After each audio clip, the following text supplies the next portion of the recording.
What's up? What's up? What's up, y'all? Welcome to Shades 2. How y'all doing tonight? I told you I was gonna come back for my last, not my last, for my regular live tonight. And I'm back, y'all. I'm a little late, but I had to go do some things like I always say. So this is what it is, y'all. Hey, don't forget to thumbs up this video. Also to subscribe to the channel if you're not subscribed. What else? Subscribe, comment if you are in the bushes or whatever the case is, when you watch the replay or when the replay comes back up. Also, people who watch the replay, please thumbs up, comment, and subscribe to the channel. Thanks, guys, for coming in tonight. Y'all know what we're going to talk about tonight. It's going to be a trip. So, we're going to trip out and talk about it, all right? Point blank. But before I talk about it, I just want to let some people know some things just in case this is of interest to you. And then we're going to talk about this age and stuff so y'all can be laughing because it's funny. All right? Wait, let me put this on. This is not even on. It's paused. Let's see. Why is it paused? Is it on? Wait. Oh, it's so low. That's why I can hardly hear it. Put the music in the background. We're going to put it right there. Okay. That may be too loud. Let me turn it down a little bit, y'all. We're going to put it right there on 6. Okay. So in case this is of interest to you guys, let me tell you about... Damn it. Let's see. Where is this at? Oh, I always do the same thing every time I get on here. No, this is the wrong damn one. Wait. Okay. So, y'all, I was looking at some news articles today, and I saw a news article about the SNAP payments, EBT or whatever the case is. I remember before I was telling you guys about this, and I said I would elaborate more on it when I see some information on it. Well, anyway, I got some more information on the program and what they said, and this is coming from Newsbreak. Hey, y'all don't forget about the disclaimer. Anything in this video is protected by the Copyright Act of 1976, which allows us to use stuff for, I forget what to say, y'all, for entertainment purposes, to give opinions, commenting, research, educational purposes, okay?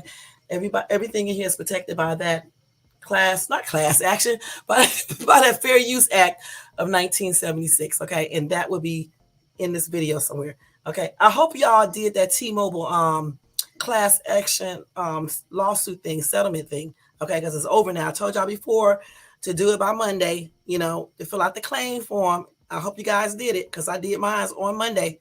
Okay, so when they settle everything, then I'll get a little check for $100.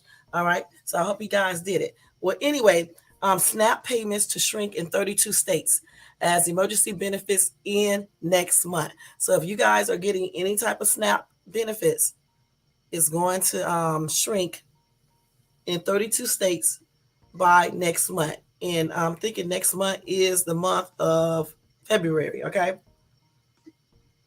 And they say that emergency benefits that have helped boost payments to SNAP recipients during the COVID-19 pandemic are set to end soon, leaving families with less money and high grocery prices, okay? SNAP stands for Supplemental Nutrition Assistance Program. Used to be called the Food Stamp Program for nearly 3 years. Households have been receiving additional $95 or more on top of their normal allotment. In 17 states, y'all, those added emergency benefits have already expired as of January 2023. Those states are Alaska, Arizona, Arkansas, Florida, Georgia, Idaho, Indiana, Iowa, Kentucky, Mississippi, Missouri, Montana, Nebraska, North Dakota, South Dakota, Tennessee, and Wyoming. Okay, so according to the U.S. Department of Agriculture, Food and Nutrition Service, those programs have expired for the additional allotment. Okay, in one state, South Carolina, the emergency allotment will expire after the January 23 payments are issued. In the remaining 32 states, plus Washington, D.C., Guam, and the U.S. Virgin Islands, the extra money will dry up starting with the March 2023 benefit month, according to the FNS, okay? I don't see California here. Did I say anything about California? I don't see that up in here. Okay, I don't see California here anywhere, so I guess I don't know what that means. The agency knows these additional benefits have been critical to meeting the needs of Oklahoma people during such difficult times, and everybody else. But like I said, in those states that I just mentioned, the extra allotment that you get for SNAP is going to come to an end. So if you're getting that, start making preparations. You should have been doing it last month because I told you before, like some weeks ago, that they were going to end that they were going to end that extra money. All right. So you still got a little time because it will end in February, the extra money that they give you.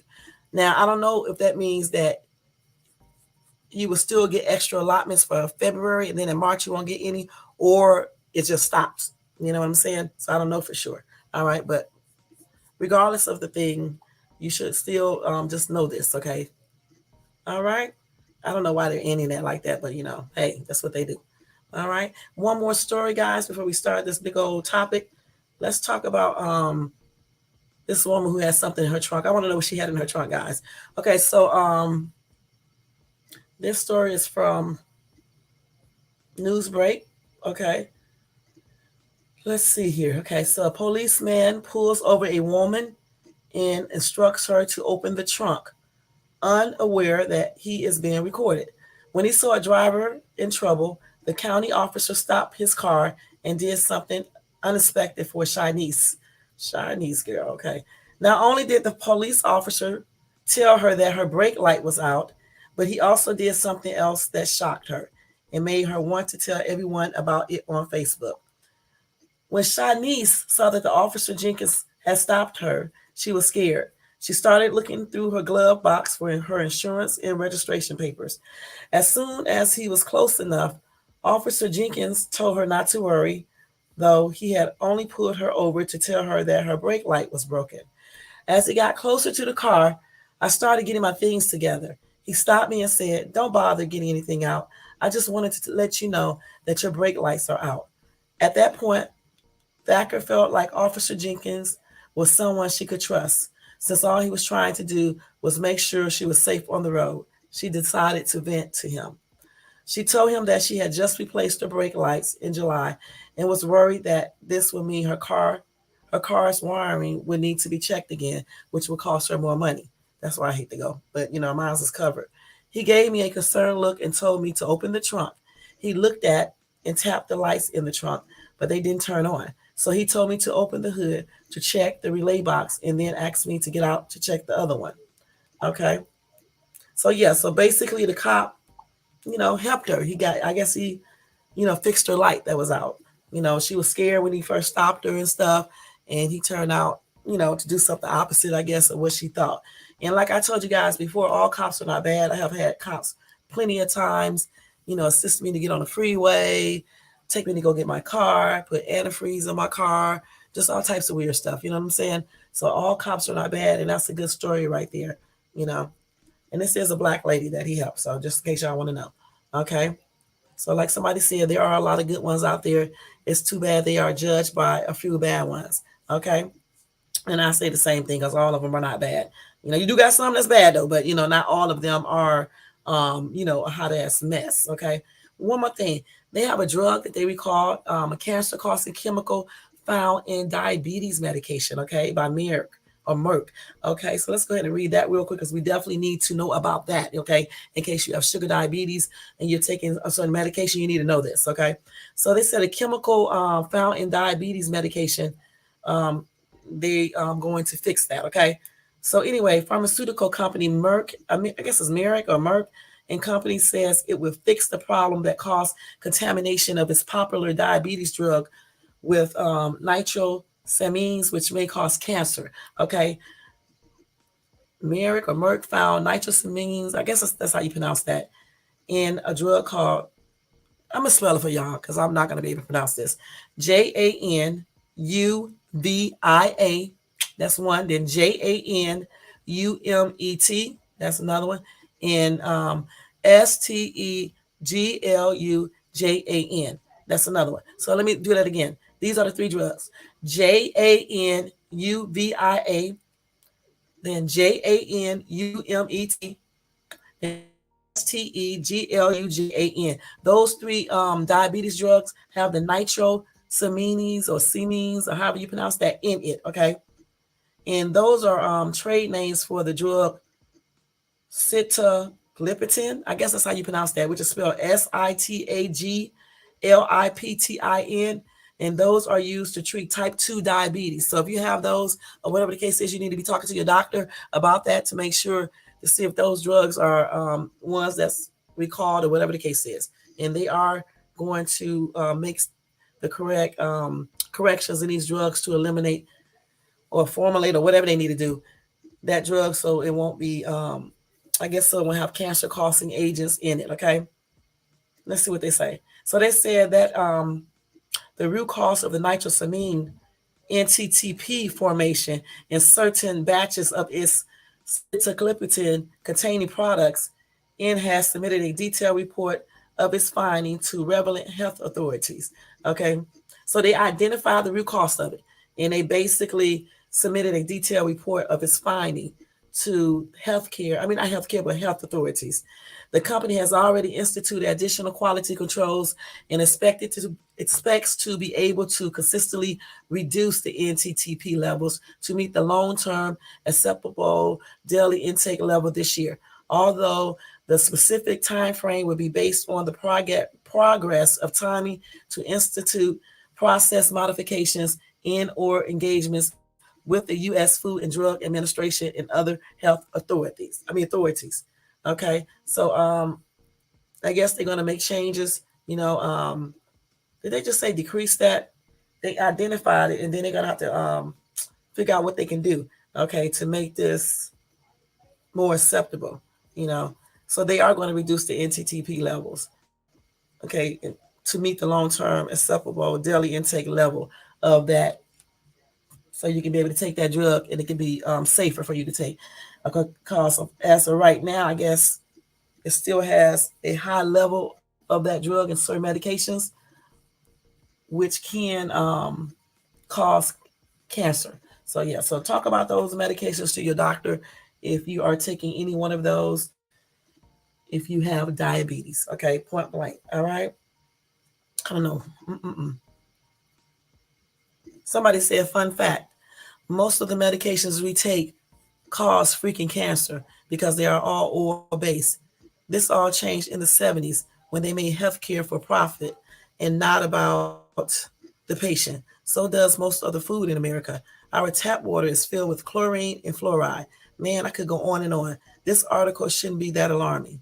Yeah, they do have a lot of cancer causing things and stuff, definitely in that water, and a lot of other places, toothpaste and things like that. But you know what? What can you really do? All you can do is try to reduce things. I don't know. I don't know what we can do about that. I mean, like in UK, they don't let a lot of things. Hey, Missy, they don't let a lot of things go over there in UK like they do here. So I don't know. I don't know what we can do about that for real. I just don't. Okay. But anyway, I thought I would let you guys know. Okay. Here we go. Another one. Yeah, I got to read this. Okay. So a black teen's body was found hanging on a tree outside of elementary school, and they said it's not no foul play. Okay. So let's talk about that real quick. So in Houston, I told you guys about that before. They found a black teen's body hanging from a tree. Harris County Sheriff's Office located the body in Eckhart Elementary School's parking lot. Okay, so they basically ruled this a suicide based on the facts. Based on security video, witnesses, and other evidence, preliminary indications indicate that the individual hung himself. Oh, there is no foul play. Cause of death is awaiting the autopsy. And they said this is the third example following two black males found hanging on a tree 45 miles distant in California last week.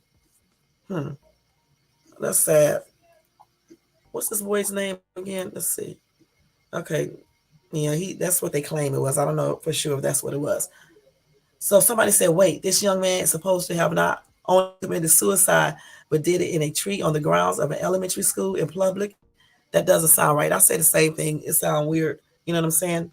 But I don't know because they claim they got security cameras and stuff. But I didn't see that. I mean, I think they did say footage states that. But how do we know the footage actually exists? You know what I'm saying? So you would never know. And okay, so that's what it is. My condolences to his families and stuff, and prayers for them. Okay. Boy, this man with a whole different family. Okay. Okay, let's see. So Now this is stupid, y'all. Look, I got to tell you this because this is a stupid ass story. Okay, I'm just saying. I'm gonna just tell you like this. Okay, y'all, you can go get another cell phone. You should have insurance on your cell phone. Even if you don't, you can go get another one. Anyway, here's another story real quick, and then we're gonna go over that little thing. Okay, a man accidentally drowns trying to get his cell phone in Coachella Canal in North Shore. Okay, this is so damn crazy. I don't know what to say. Okay, a man drowned in North Shore near the Satan of Salton Sea on Tuesday after diving into the Coachella Canal to retrieve his cell phone, according to Riverside County Sheriff's Department. Okay, deputies responded to the drowning near Costa Mesa Drive and Avenue 68 around 5:24 p.m. They learned the victim was fishing at the canal with two friends and went after his cell phone after dropping it in the water by accident. His friends called 911 when he didn't come back up. The department said deputies could not find the victim because of low daylight Tuesday evening, but the dive and the search and rescue teams found his body Wednesday morning. His name is being withheld until the next of kin is notified. Y'all, look, if your phone fall in the water, in the lake, river, ocean, or whatever, look, don't jump in here to try to get it, even if you can swim.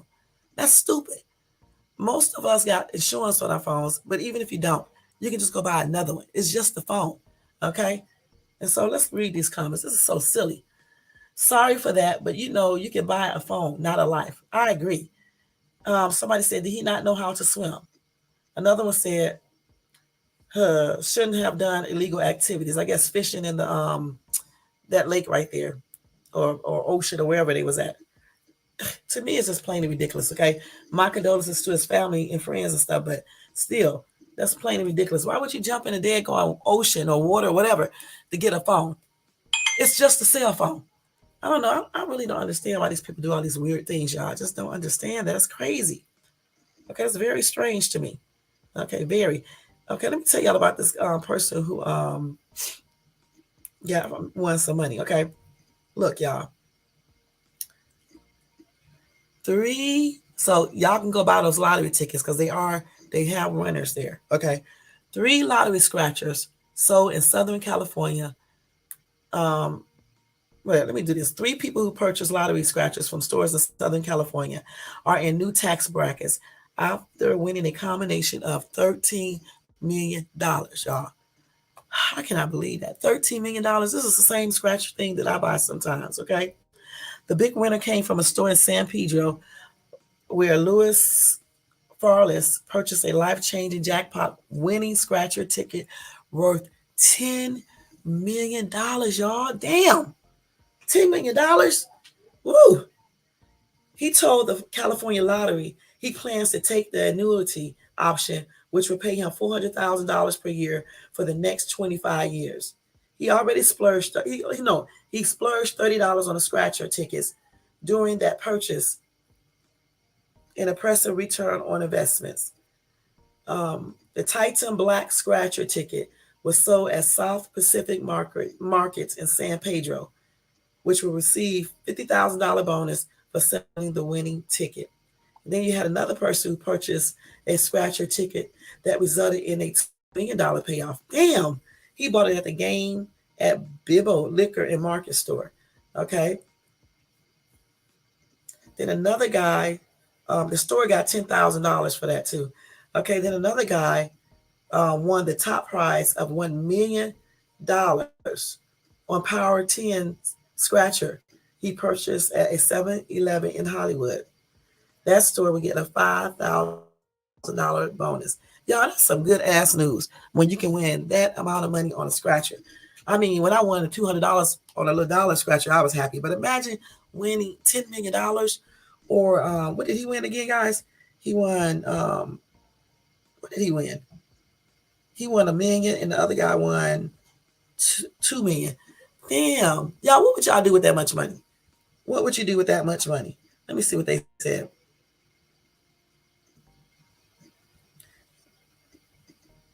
Okay, these people say it's suspicious that it's all from down the hill. Okay. Anyway, somebody else said, I'm happy for the ones who won. Congratulations to them all. And I say the same thing. Congratulations to all of the winners, y'all. That is a blessing to win all that money. You know what I'm saying? Because, I mean, damn, they started off good for the year.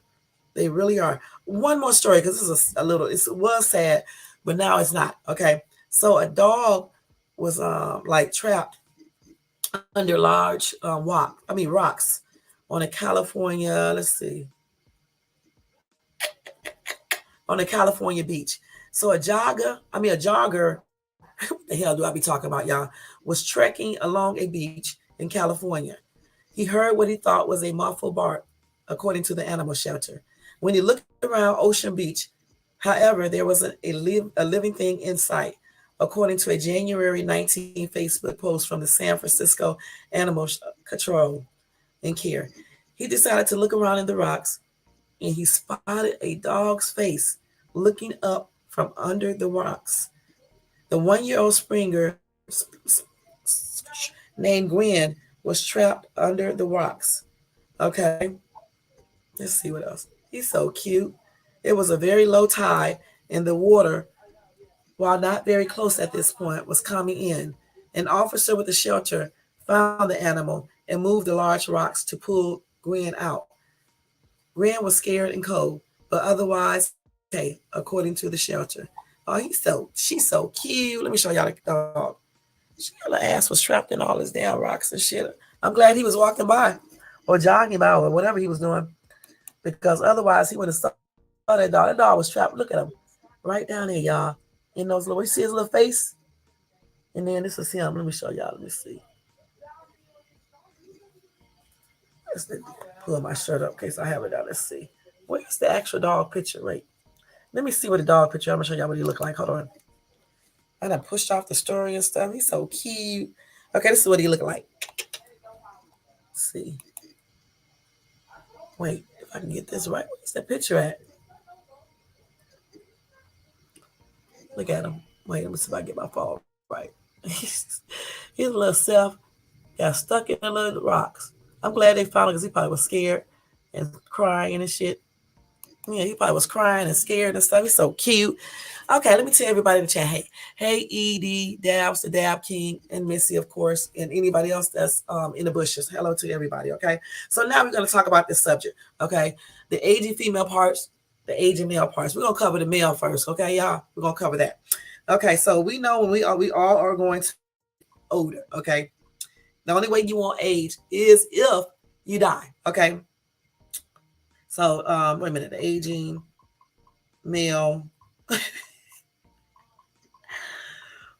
body discussed. Okay, we're gonna do a discussion. Okay, discuss. Okay, let's see. So we know we all going to age, right? No matter what you do, you're going to age. You can slow down the aging process by doing exercises, stretching, taking certain medications, eating correctly, getting enough sleep, limiting your intake of smoking. And you shouldn't smoke at all, but you can at least decrease it down.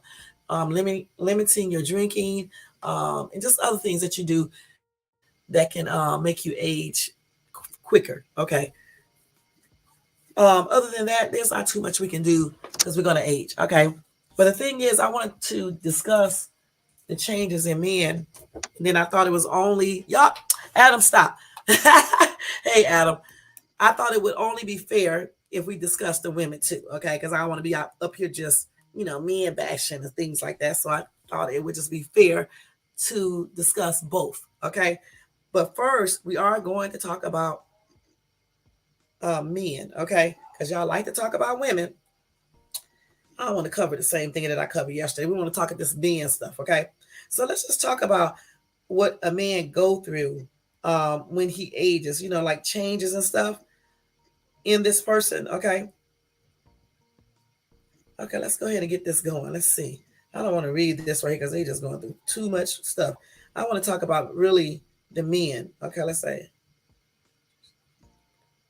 Okay, because y'all think women always just go through everything. I want y'all to know that y'all men be going through some stuff too. Okay, so aging changes in the male reproductive system may include changes in the what say this right, testicular, okay, tissue, sperm production, and erectile function. These changes usually occur gradually, okay? Unlike women, men do not experience a major rapid change in fertility as they age. Instead, changes occur gradually during a process that some people call angiopause. We talked about that yesterday. It's like menopause, okay? So y'all changes happen gradually, okay? Unlike women, women changes can happen rapid, like over a couple months or 6, 7 months or a year or whatever.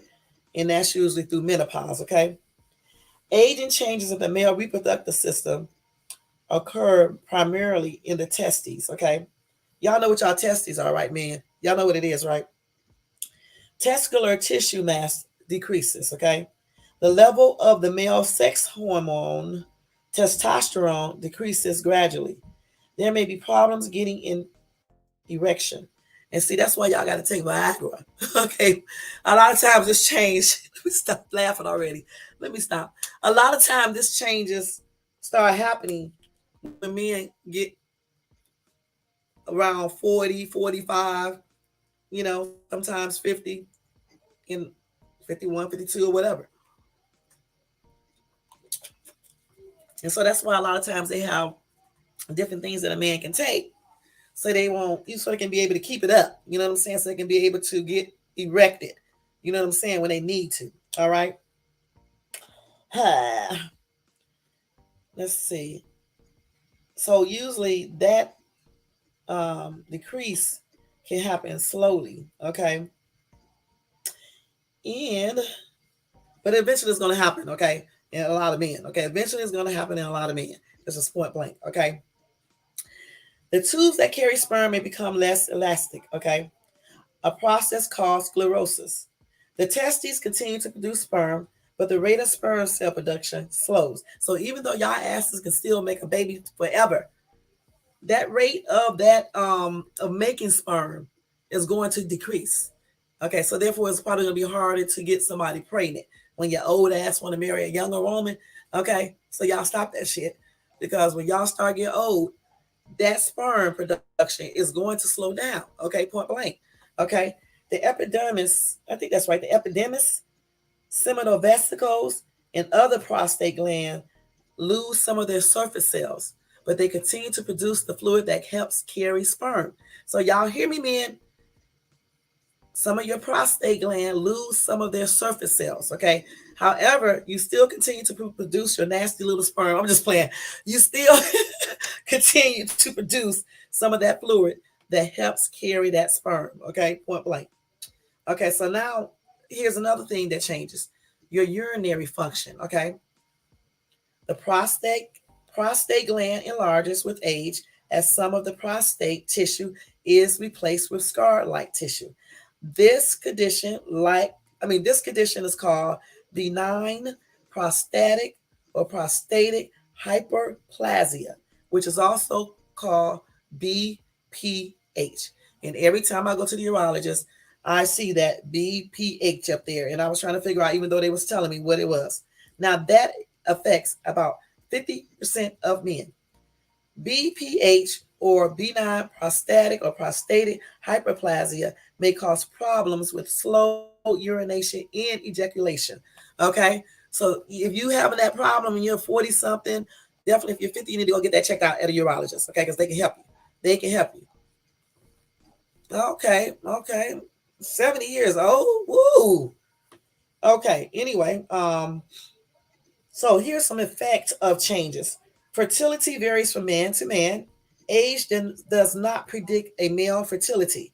Prostate function does not affect fertility. A man can father children even if his prostate gland has been removed. Wow, okay. Some fairly old men can and do father children. So, y'all, look, go get your prostate checked out. Don't be dang going scared for the damn nurse, not the nurse, the doctor, female, either male, when she has to feel down there and shit like that. Okay? Don't be scared. Go and get that examination because it can save your life. Okay.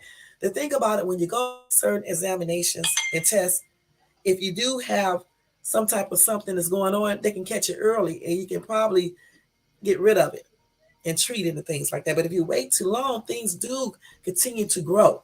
Some even spread. Okay, that's why a lot of people die from prostate because they go to the doctor too late. Don't be scared for them to touch down there. It's nothing. It's not all that. Okay, and you can still make children. Okay, you can still make them. Okay, so the volume of fluid ejaculated usually remain the same, but there are fewer living sperms in the fluid. So as you get older, that fluid there still stays the same. I mean, still stays the same, but the sperm that's living in the fluid start decreasing. Okay, as you get older and older and just old as fuck, it just started decreasing. Okay, some men may have a lower self drive. Sexual responses may become slower and less intense. So all you old ass men out here saying what y'all gonna do, y'all stop lying. Okay, this may be related to a decreased testosterone level. It may also result from psychological or social changes due to aging, such as the lack of a willing partner. Okay, women, this is for y'all. Hey, just because you get older, you got to still bring some excitement to the table. Well, to the bed. Okay, you just got to. You still got to try to look sexy, keep yourself up, and do some things for your husband. They help him, get like he need to get. Also, illness, long-term chronic conditions, or medications can play a role in that. Like for example, if you take certain, even hypertension medication, if you take certain hypertension medication, it could affect your sexual desire. And there are a lot of drugs that can do that. Okay, but you can also take some natural things if it doesn't interact with the medication. That's why you need to talk to your doctor. You can take some things to help you with that problem right there. Okay, but talk to your doctor about it. All right, I'm going to get her. Aging by itself does not prevent a man from being able to enjoy sexual relationship, just like it does not prevent a woman from enjoying sexual relationships. Okay, people have sex maybe 70, 80 years old, probably 92. Okay, that's why some people live so long because they be sexing it up. Okay, so y'all stop thinking when people get 60 and 70, 80, they just stop having sex. I talked to some old people when I used to do live because when I picked them up, we would talk about certain things. These old people be talking about all types of weird stuff. And they used to tell me just because they old, it does not mean that they don't have sex or look at women or you know think people are sexy. Okay, point blank. They still be having the same urges and stuff like that. It decreases a little bit or a lot, but they still have them, and they just get slower. Point blank. Okay. So here are some common problems in the male during aging of the lower body. Okay, erectile dysfunction, or called ED. It may be a concern for aging men. It is normal for erections to occur less often than when a man was younger. So when y'all be out here bragging about what y'all can do and you 40 and over and especially 50 and over, y'all need to stop. Aging men are often less able to have repeated ejaculations. For real, y'all. So when y'all be getting old as ever, y'all can't ejaculate that much? Probably not because we just said that sperm and stuff decrease, but the fluid stays, right? But the sperm decreases. Okay. So yeah, you probably do. Okay. Erectile dysfunction is most often the result of a medical problem rather than simply aging. 90% of ED is believed to be caused by a medical problem instead of a psychological problem.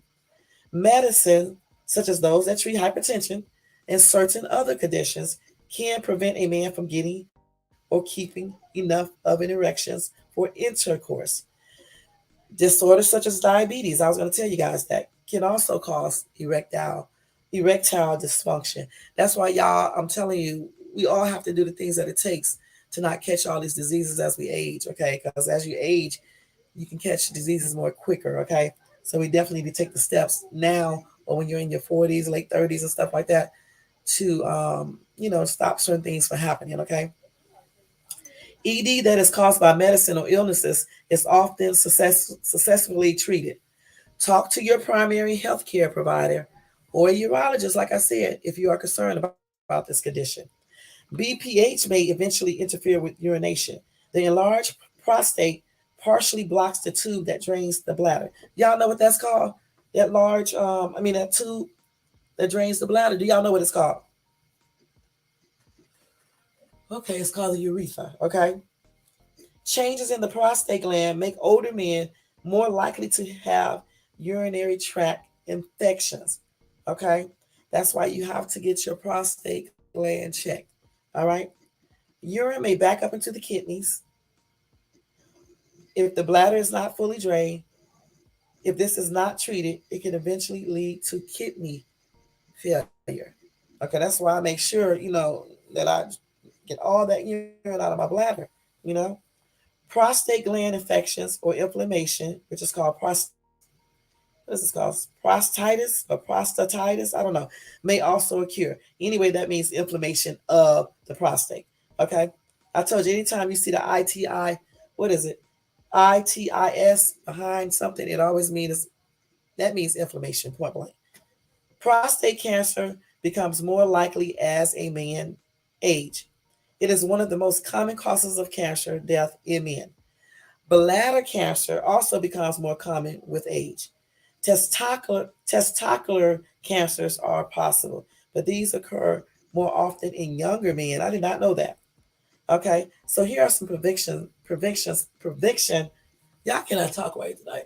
Okay, many physical age-related changes, such as prostate enlargement or testicular atrophy, are not preventable. That's when those testicles just start drooping down. When you start getting old, y'all be talking about how a woman's vaginal area start doing certain things. Hey, y'all testicles and stuff start dropping down, descending downward. You know what I'm saying? They start going down as you get older, and you cannot prevent that. You can pull them back up, okay, but you can't prevent it. You know what I'm saying? Getting treated for health disorders such as hypertension and diabetes may prevent problems with urinary and sexual functions. Okay, changes in sexual responses are most often related to factors other than simple aging. Older men are more likely to have a good sex if they continue to be sexually active during middle age. Point blank.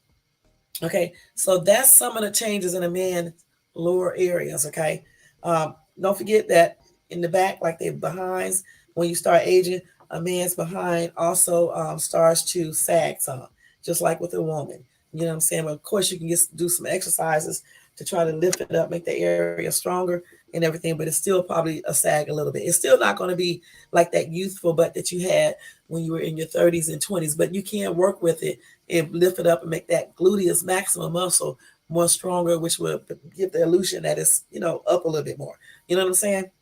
So you can do that just like a woman. That's why we be doing squats. Men can do squats too. All right.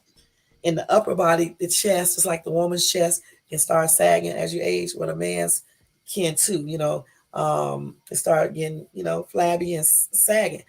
Underarm fat, they call that bat wings too.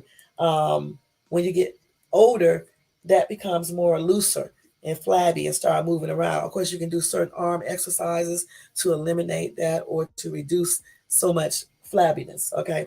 But when people age, they get that. And don't forget, people start wrinkling up, gray hair down below, the penis. I don't know if the penis start aging like that, but I do know you start getting that gray hair down there.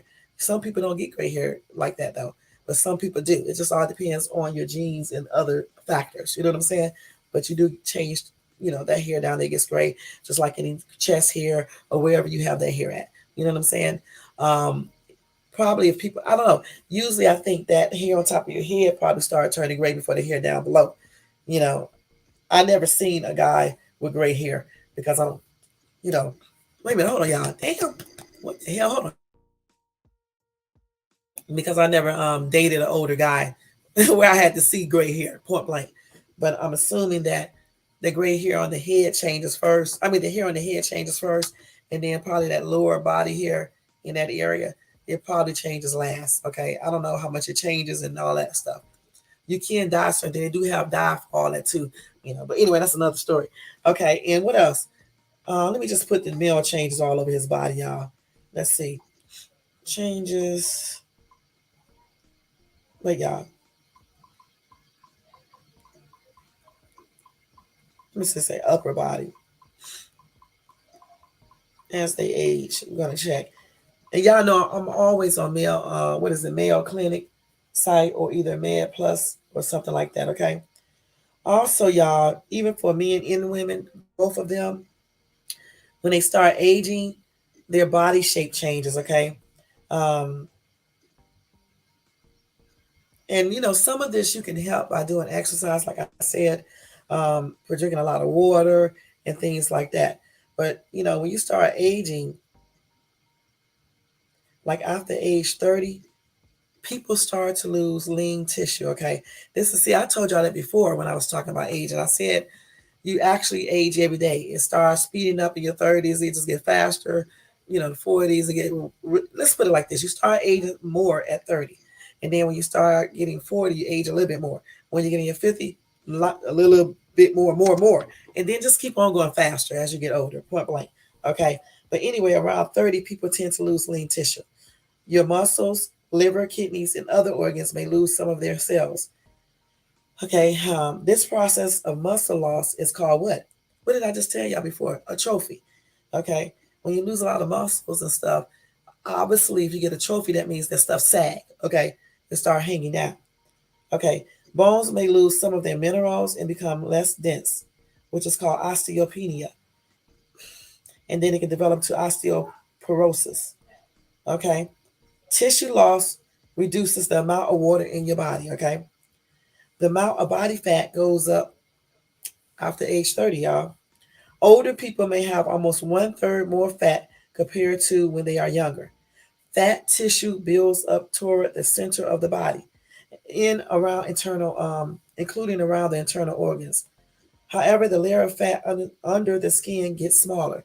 Okay, so when your fat builds up in certain areas, which is usually the stomach, that's why a lot of people have bigger bellies as they age, especially women. Okay, and men too, but especially women. Once they hit menopause and things like that. All right, and the layer of fat under the skin gets smaller, and when that happens, I think um, you can get wrinkles more quicker. Your skin appears more thinner and stuff like that. You know, um, they also say you get shorter as you get older. Okay, they say height loss is related to aging changes in the bones, muscles, and joints. They said people typically you lose almost 1/2 an inch every 10 years after age 40. Wow. Height loss is even more rapid after age 70. Woo. It's just basically saying what I just told you guys, that everything speeds up the older you get. You may lose a total of 1 to 3 inches in height as you age. So if I'm 5'4", that means by the time I get 75, I can be what? 5 feet, 5 feet inches. Okay. You can prevent height loss by following a healthy diet. You hear me, guys? Staying physically active and preventing and treating bone loss. And that's why my height is still the same, 5'4". Okay, so make sure y'all eating good. Okay, a healthy diet, do exercises, and make sure you're checking your calcium and all that stuff. And if your calcium is low or whatever the case is, and your vitamin D3, your vitamin D, you can just take, supplements. Once you go to the doctor, find out first. You can take supplements to help you in that area. Okay. Also, you can have less leg muscles and stiffer joints, so it can make moving around harder. But again, stretching, exercise can help out with that as well. Okay, y'all. Let's see, where am I at? You get excess body fat and changes in body shape can affect your balance. Okay, that's why a lot of people get off balance when they start getting older. So you can fall more. So a way you can help that is by working with a balance ball or a balance little trap. What you call that thing that you stand on to help with your balance? You can do that too. Just look it up. You can find a lot of exercises that help you with your balance. Okay. So changes in total body weight may vary for men and women. Men often gain weight until about age 55 and then begin to lose weight later in life. So, like at 55, actually, like at 50, I think that really at 45, I think people should start basically drinking like a nutrition shake or something like that. Because I've been drinking one for the longest because I don't want to be looking frail and things like that. So I'll be drinking nutrition shakes for the rest of my life. And of course, you'll do some exercises and things like that to build up your muscles and things like that. So, like I said, at about 55, people begin to lose weight. No, what did I just say? No, I said men often gain weight in up until they get age 55 and then begin to lose weight later in life. And they said this may be related to a drop in the male sex hormone testosterone. Okay, now women usually gain weight until age 65. That's good, good, good. And then begin to lose weight. So, women, if you just gain enough pounds at 65, not pounds where you can be overweight unless you want to be overweight. That's why I always tell y'all I like to stay between 145, maybe 150, but I don't usually go, no bigger than that. But that's why I like to stay around that, so in case if I do lose weight, like if I'm 150 pounds, I lose weight, then I'll just probably be like at 145. You know what I'm saying? Weight loss later in life happens partially because fat replaces lean muscle tissue, and fat weighs less than muscles. Diet and exercise habits can play a large role in a person's weight changes over their lifetime. And I just said that, y'all. Okay, you got to do those exercises. You got to eat good, take nutrition shakes, vitamins, um, do massages, facial exercises. Um, just do all these exercises. Just take care of yourself. Get a good night's sleep. Eat a balanced breakfast. Eat a good dinner. A good lunch. And basically stay away from alcohol abuse, cigarette smoking, definitely those drugs, certain medications. Just you just got to really watch things. Okay, they're telling you the same thing right here. Your lifestyle choices affect how quickly the aging process takes place. Okay, some things you can do to reduce age-related body changes are, now watch they go over just what I said. Get regular exercise. Okay, I think they say what, 30 minutes every other day, at least 30 minutes of exercise every other day. Eat a healthy diet that includes fruits and veggies, whole grains, and the right amounts of fats. Limit your alcohol use. Avoid tobacco products and illicit drugs. Those are some things you can do along with, like I just said, stretching, massages, um, what else? Facial massages, um, taking vitamins, doing nutrition shakes. They got non-sugary ones too. Just being positive and just thinking about positive things. All right, you can do those. So let me tell you, aging woman, real quick, y'all, and then we're gonna get out of here. Out of here. I've been on here for 48 minutes. This is good. Okay, let's go ahead. Um, let's see. The aging woman. We already know how a woman ages. Let's keep it real. We really do. So you know what? Really, we already know how a woman ages. Okay, we already know what a woman goes through because I already covered it. But what we're going to talk about is that aging vagina. Okay, since y'all all, hey Elisa, since y'all always got something to say. Okay, we're going to talk about the aging vagina. Okay. Woo. Okay, I need to go to something where we can understand this. Okay, here we go. We're going to go to this article. Okay, just like the rest of your body, your vagina ages. Once you get close to menopause, its parts don't look or function the same as they did when you were younger. Dryness, drooping, and a lack of lubrication are all issues at this stage of life. These changes are natural through their effects on your bathroom habits and sex life may not be welcome. Now, let me stress y'all, some of this stuff does not happen to all women, okay? Um, Again, I really do think that certain drugs, certain things that you eat, how you take care of yourself, things that you smoke, how you take care of your vaginal area, and things like that plays a huge role in that. Okay. Um, of course, with anybody, just like with men, things are going to change a little bit. They don't function exactly the way they functioned before. Okay. Some women do experience dryness, some don't. It just depends on the person and their genetics and things like that. I guess some women do droop or whatever in that case, but some don't. It just all depends on how well you take care of your vaginal area. Okay. Now, the hormone estrogen keeps the tissue of your vagina healthy. It keeps it healthy, plump, and moist. When estrogen's levels drop around the time of menopause, those sensitive tissues are left high and dry. This is funny right here when they say that, okay? Y'all, I just can't help but to laugh.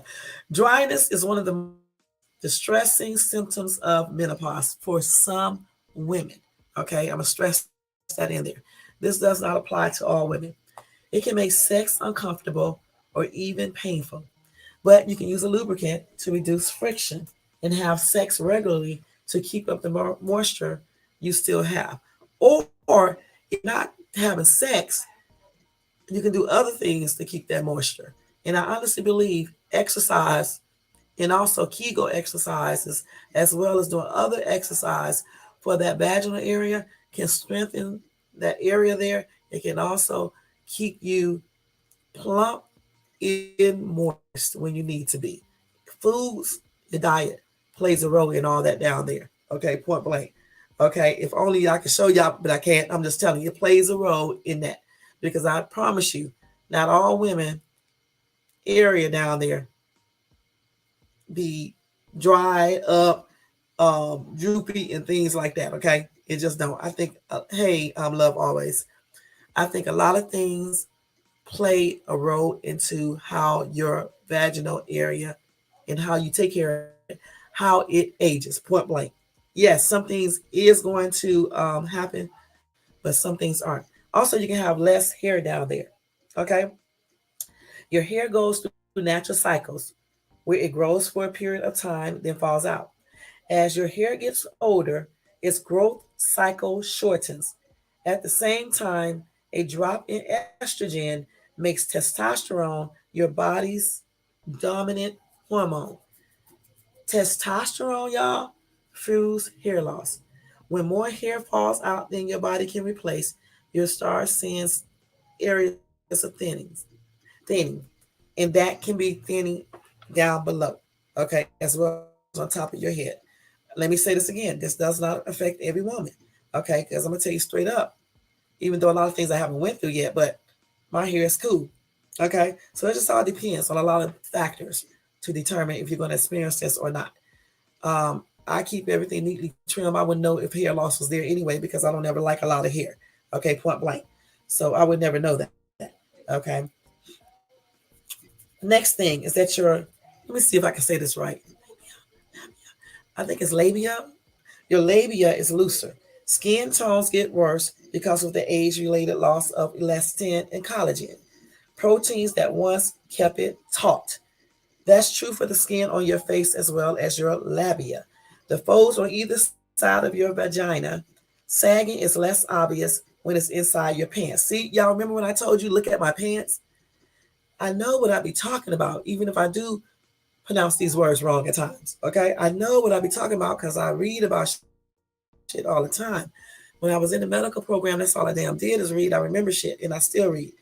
You can see stuff through your pants if they're tight enough. Okay, um, there are surgical procedures to plump and firm up your labia, women, or you can stop it from happening or decrease it by doing certain things. Okay, there are certain exercises that you can do for your vaginal area. You can look it up that can help with a loss of elasticity. For collagen, you need to drink a collagen mix. You can start drinking that even in your 30s. Because I drink one. I don't drink it every day, but I drink it. Okay. you start losing collagen anyway, so you should be drinking some type of mix. It's not enough. They don't say it's 100%. They don't know if it's 100% true that drinking collagen will replace your collagen, but I actually think it does. Because when I started drinking that collagen, I noticed that what did I notice? I noticed that, well, I haven't started losing anything, but I'm just saying I just noticed. Yeah, let me stop lying. When I just started drinking collagen, I told you I could be lying sometime when I be saying stuff, but as you can tell, I started laughing and be like, fucking stop talking about it. But look, when I started drinking collagen, okay, I just felt better, point blank. Okay, but when I looked online and I was reading other people comments on it, they said it helped with a lot of different things. You need to look it up yourself, read people comments, and it said it did a wonders for them.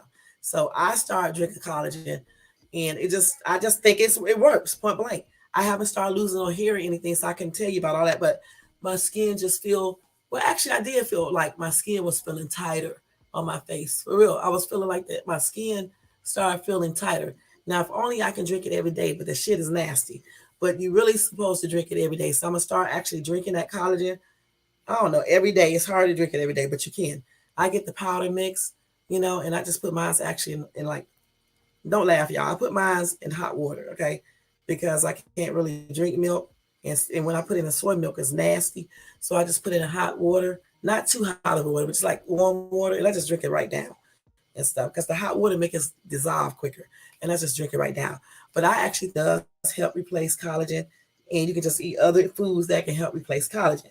So you want to experience so much different things, okay? And I actually think it helps with that down there in that area, okay?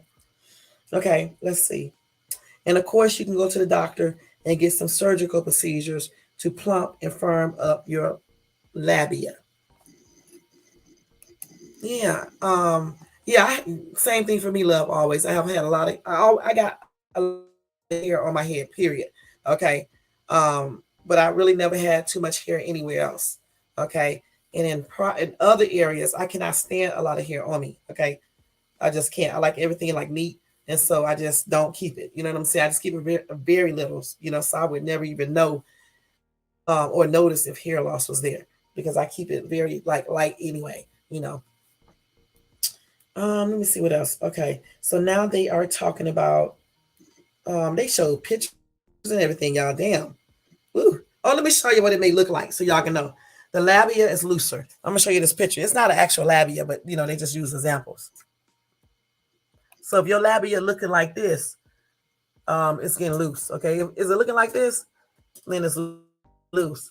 Those are the bat wings right there. Y'all see it? That's what a loose labia looks like. Okay, just so y'all can know. Okay, and so let's see. So then they say there's drooping. The muscles of the pelvic floor act like a sling that supports your uterus, your bladder, your rectum, and the top of your vagina. Childbirth and menopause weakens these muscles, which can make the organs in your pelvis droop. This is called prolapse. Sometimes the organ falls all the way into the vagina and creates a budge. Devices and medical procedures can give your pelvic organs a lift and treat prolapse. Okay, so a lot of women do suffer from this. Um, and so if you have prolapse and you go to your doctor, if you want to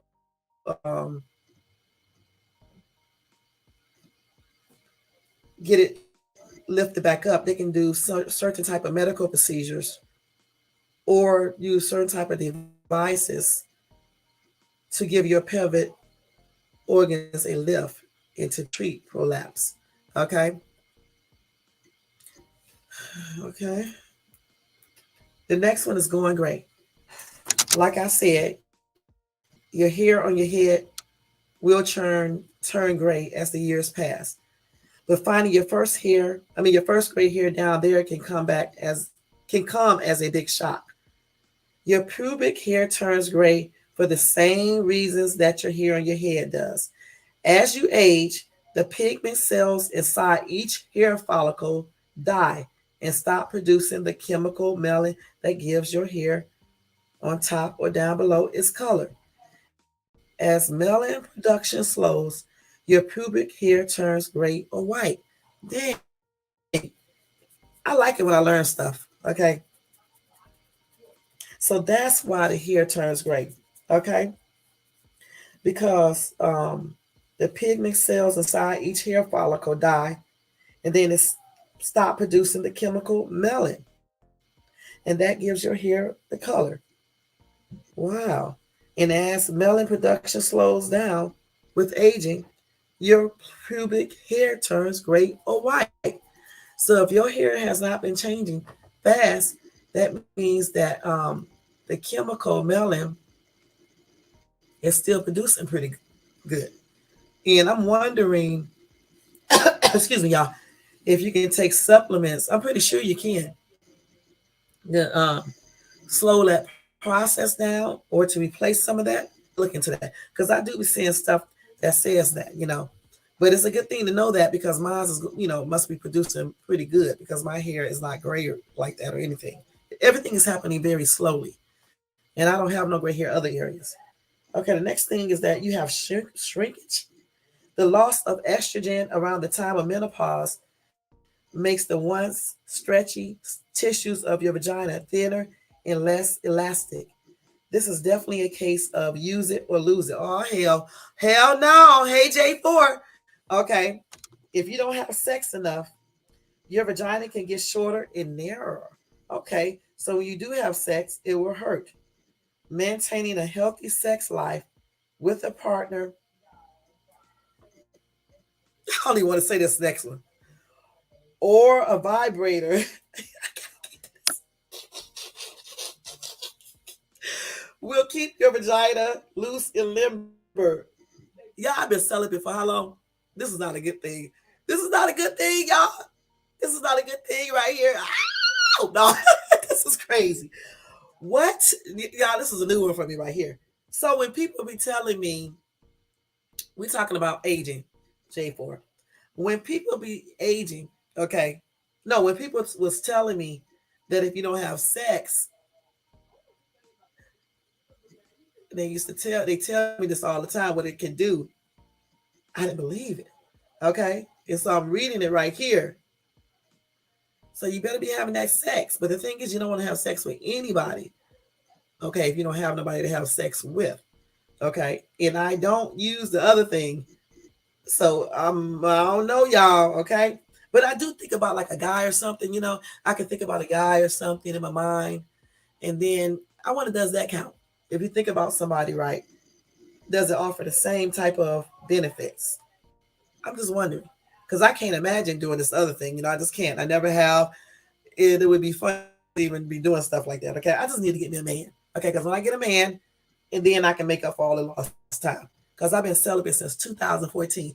Y'all, it's 9 years almost. So yeah, okay. Woo! But I don't know. I don't think I have no shrinkage or anything. I still think everything is good. I don't know about that. Use it or lose it. Okay. I don't know about that, y'all. What? Sex makes you sore. What?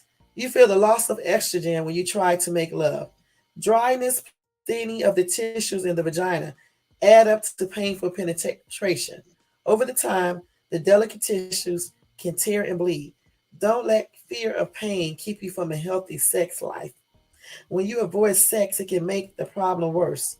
Use a lubricant. If that doesn't help, ask your doctor about estrogen therapy or other treatments. Okay, this is a trip, man. I know, J4.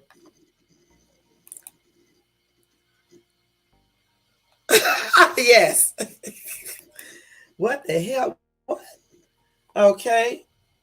Y'all get scared now. Okay. Shit, all this stuff. Okay, so that's why they be using lubricant, huh? Okay, okay. But what if you don't need to use a lubricant? So you probably wouldn't have it. But I guess you should just use one. I guess I don't know. You know. But I'll see whenever I have sex again. I'll see. Oh, no, I'm getting scared too now. Shit. Okay, come on now. They talking all this shit. Okay, here you go. Your vulva. I think I'm saying that right. Vulva. I think it's vulva. Isn't the same. You may not be well acquainted with your vulva, the opening outer lips of your vagina. But if you held a mirror down there recently, you may have noticed some changes. For one thing, is probably paler than it used to be. The lighter color is due to reduced blood flow from lower estrogen levels. The inner lips have shrunk for the same reasons. They may be drier than they were before. Okay, I'm so glad. Oh, I'm so glad I haven't experienced a lot of things. I'm just so glad. I guess I don't know what age you start experiencing all this though. They may be talking about when you get like 70. I don't know. I'm just so glad. By that time, it won't really matter anyway. But I'm just saying, um, that is a damn trip, y'all. Just finding out new stuff, reading this. Okay, this is a damn trip. If you don't shut up, Jay, I'm gonna punch you. Okay. Let's see. Okay, so you get more UTIs. I don't think everybody does. Again, I just don't. You know what I'm saying? I just think it all depends on how you take care of yourself, the things you do. Just like with this other stuff here on number 9, about your vulva or vulva. I don't know about that. Um, I think they're talking about when you get probably 70 or something like that. Again, I think a lot of things though really is based on what you eat, how well you take care of that area. Just I don't really believe just because you don't have sex, um, certain things. I mean, what happen because even if you don't have sex, you can go buy a lubricant, okay, and you can use it. You know what I'm saying? And thinking about somebody or some women use those other things. You know what I'm saying? I think all that stuff can help. You can also use if you don't want to use like toys and stuff like that. Shit, when you do certain exercises, okay, let's keep it real. Like I do these like Kegel exercises. Try that. And things like that. So I think if you do exercises in that area, you can still make certain things happen. And you can also strengthen the vaginal muscles and things like that. You know what I'm saying? Because I promise you, I just don't see this stuff yet. That's why I say maybe when you get 70 or somewhere around that age. I don't know. And it really don't matter. I mean, because hopefully by 70 you have somebody and y'all both be aging together and going through everything. And it's common sense. If you're drier down there, use a lubricant first. Okay, let's keep it real. You use that first. That way you won't have to experience no bleeding and dryness and things like that. It's coming. When you get older, just use lubricant if you know you're dry. You know if you're dry or not. If you examine yourself all the time, you'll know these things. Okay. When you think about a sexy ass man, lady, if you think about a sexy ass man, right? Okay, he look good as shit, right? And you don't feel nothing down there, your ass is dry, so you know what to do. Use those lubricants, okay? But if your ass can still think about a man, right, and it makes you moist down there, you ain't gonna need no lubricant. Point blank, you're just not gonna need it. You know what I'm saying? So I think it's a good thing to think about your husband, your boyfriend. If you don't have that, you gotta do like I do. Think about some sexy ass star that you may like, and that's where you do your fantasizing at.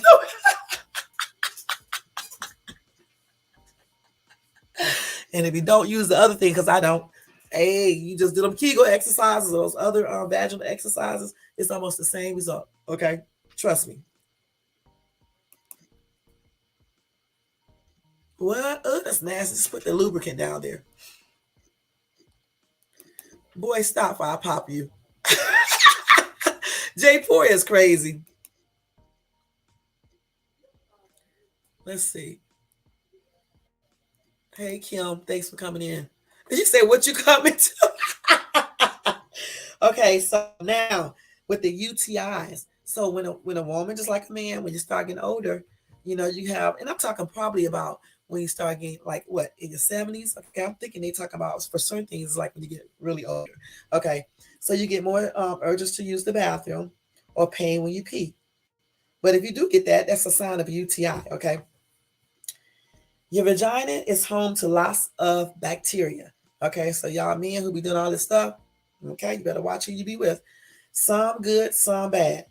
The loss of estrogen around menopause changes the climate down there, leaving more bad bacteria than good. That's why women eat that yogurt. Eat that yogurt, start wearing those tight ass panties and those tight ass pants. If you do wear them, hey, when you get home, take that tight shit off, air your shit out, and be good. When you get out the shower, y'all, air that shit off about what? Long as you can, 10, 15 minutes. Like while you oil yourself down or put some kind of lotion on yourself, you should be airing everything out. Get fresh air. Okay. So women have more UTIs as they age because a loss of protective tissue barrier due to the thinning and atrophy. Vagina, no, excuse me, vaginal estrogen therapy can increase healthful bacteria and reduce the number of infections you get. So when you get around a certain age and you know this is happening, don't be waiting forever to go take to get whatever treatment you need to get. That's why you go to a GYN, okay, gynecologist, so they can help you through the aging process and give you certain things to help you go through stuff a little bit more better. Because if you don't go to the doctor, you don't get checkups. And this is why so many people, just basically age horribly because they don't go to the doctor. They don't go get checkups. They don't try none of the natural approaches. They don't do shit before they even start aging like that. Because I really do believe, honestly, I really do believe that you can do certain exercises, you can eat certain type of foods to really slow down certain things or to downright prevent it, point blank. And I really do believe that if a woman does vaginal exercises, you can look at that up on YouTube. It can help with atrophy, all the other stuff, and everything. And as far as the sex thing, even if you are celibate, even if you don't want to use a vibrator, y'all, you can still do mental stuff, do mental things, and still experience certain things. Let's put it like that. Okay. And if you know that you are drier in that area, use common sense. Before you have sex, you make sure you have these things, the lubricant to use, so therefore you won't be hurting yourself down there. Point blank, who wants to be having sex that's not enjoyable?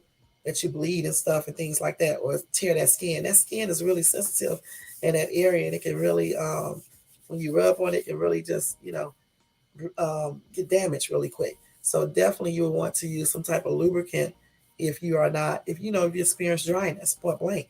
You know what I'm saying? You just really do want to use that. So as we age, both men and female, you got to understand the aging process. Look it up, read about it in the book, because y'all start aging in your 30s and it just goes faster as you age. Like they said, every 10 years it speeds up. Okay, that's what it does. Okay, you start losing cells and things like that. Okay, at 35, some people already be worn out. Certainly at 40, at 45, they be, boy, you crazy. This boy is crazy. Okay, anyway, at 45, everything certainly, speeds up. Boy, I'm not having no sexual frustration. Y'all, I'm keeping real with y'all. I really enjoy being celibate. I really do. Okay, because I feel like I'm. Let me say this in a really good way. I feel like, because remember, I'm not with no one, right? So I feel like clean. Okay, I don't have to worry about stuff. I don't have to worry about stuff. I just really don't. And I don't have to worry about all this other stuff people have to worry about when they be having many sexual partners. If you got one, that's cool. Okay, but some people have a lot. You know what I'm saying? I just don't have to worry about certain things. You know, you're right. That's what I'm talking about. Over, I meet a lot of them. They be over. I mean, in the coochie and up at the top. You know what I'm saying? They be ran through. Okay. So you just got to take care of yourself. You can't be having all these penises up in there. You know what I'm saying? Throughout your youth and stuff. Because when you get older, it's gonna really cause it to droop and be, looking a hot ass mess in that area. Okay, point blank. Okay. I mean, not that a penis can make your vagina do all these things. I'm just saying that just all these different sexual partners is just not good. You got all these different DNA in your body. Just it's just nasty when you think about it. Just too many sexual partners. Okay, point blank. Just think about it. You having sex with all these different men, women, or whatever the case is. They putting all their juices up inside of you and shit. Just different DNA coming into your body and shit. You kissing on this woman, this man, 50,000 men and women. You just chaining spit with every damn body. Who does that? Okay, I mean a lot of people do that, but I don't want to do that. Okay, they be doing the most. Right, giving it up like no tomorrow. I be doing oral sex. Be talking about it and shit. I remember women wouldn't even tell you they do oral sex. Now women be telling you they do oral sex. Who the fuck does that? Okay? Who does that? You should be doing that with your husband if you're married. And then you should keep it private. Why are people running around, especially women, telling people they suck penis? It's disgusting. It shouldn't be, it's just nasty when you think about it. And then you're sucking a lot of penises. Come on now. Look, STDs are real. Okay? STDs are real. You can catch herpes in the mouth. All right. I don't know why people think you can't. Just like, let me look this up. I want to know because I told somebody you can. I just want to know if I'm right. Can you catch herpes in the mouth from oral sex? According to Planned Parenthood, herpes is easily spread from skin to skin contact with someone who has the virus. You can get it when your genitals and or mouth touch their genitals and or mouth, usually during oral, anal, and vaginal Okay. sex. With that being said, I'm not. With that being said, if you um are even feeling on a person, just say if you got a woman or man, right, and they're shedding, okay, even before you see the herpes sores or whatever the case is, and they're shedding, right, and say you touching all on them where the herpes are at, your ass can catch the herpes just like that. I don't know why people don't know this. Okay, and certainly if you're kissing on their area down there and they're shedding, you can catch that shit in your mouth. I don't care. Okay. This is why I don't be kissing on people and shit when I first meet them and stuff. I need to see your medical records. I need to see if you have herpes. Okay. Y'all so crazy.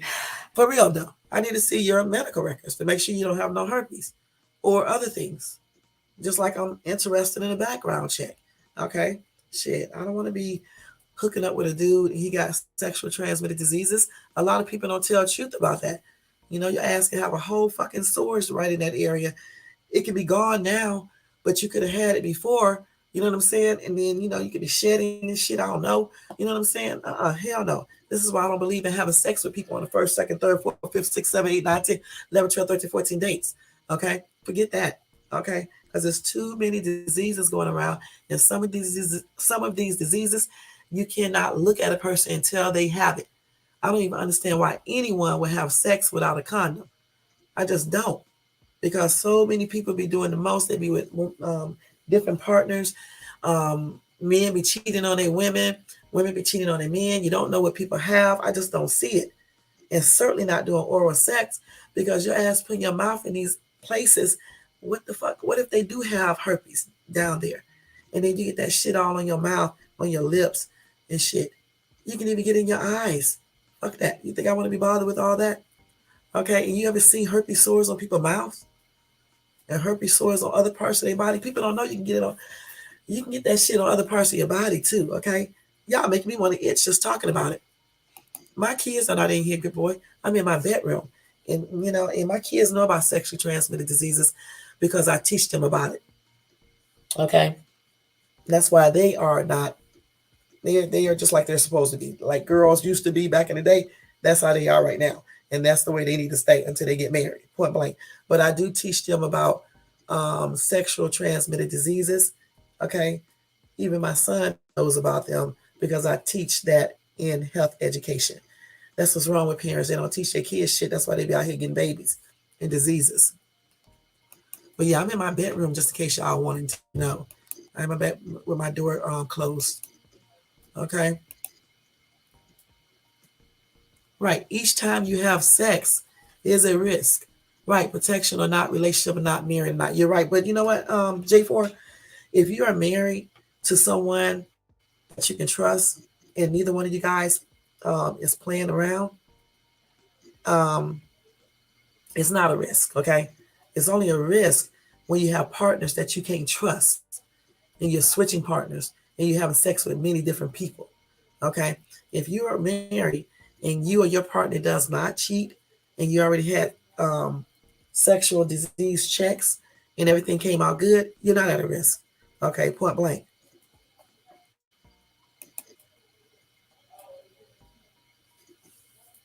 Okay. Right. You're right about that. You know what I'm saying? You are at a risk if you're having sex with people all over the world or with boyfriends or even husbands or wives that are cheating. Okay. That's why I said if you have a person and you are confident that that person is not cheating, just like you're not cheating, and y'all already had y'all STD checks, you are not at a risk for no STD. It's only when you're fucking around with everybody in the world or your partner is fucking around with people, and you're just doing the most. Okay. You're not being faithful. Okay. So you got to take care of yourself. I don't know why some people didn't know though that oral herpes caused by HSV1 can spread from the mouth to the genitals. I mean genital. I mean to the genitals. Okay, through oral sex. Let me read this, y'all. I got to read this. It's disgusting. Let me see this. Okay, so let me just tell y'all about it while I'm talking about it real quick. What time is it? Okay, we got a couple more minutes. Okay, so herpes, let me see, genital herpes is an STD caused by two types of viruses. Herpes simplex virus type 1, which is called HSV1, and herpes simplex virus type 2, which is called HSV2. HSV1 causes oral herpes, which are cold sores and fever blisters on or around the mouth. However, most people with oral herpes do not have any symptoms. Damn. Most people with oral herpes get it during childhood or young adulthood from non sexual contact with saliva. Okay. Now they're asking, is there a link between genital herpes and oral herpes? Which I think it is. Okay. Oral herpes caused by HSV1 can spread from the mouth to the genitals through oral sex, just like I told someone the other day. This is why some cases of genital herpes are due to HSV1. Okay? Genital herpes is common in the United States. In 2018, CDC estimates show there were 572,000 new genital herpes infections in the United States among people 18, excuse me, between 14 to 49. J4, you better get that test. I'm just playing J4. Um, so this is how it's spread. Okay. You can get genital herpes by having vaginal, anal, or oral sex with someone who has the infection.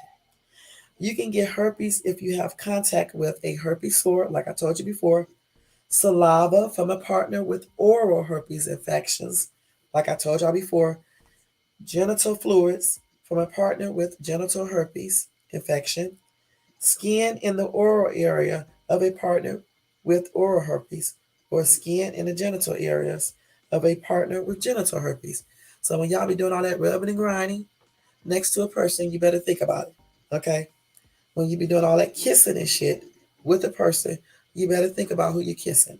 And certainly if you're doing other things like sexual stuff, you better think about the person before you have sex with them.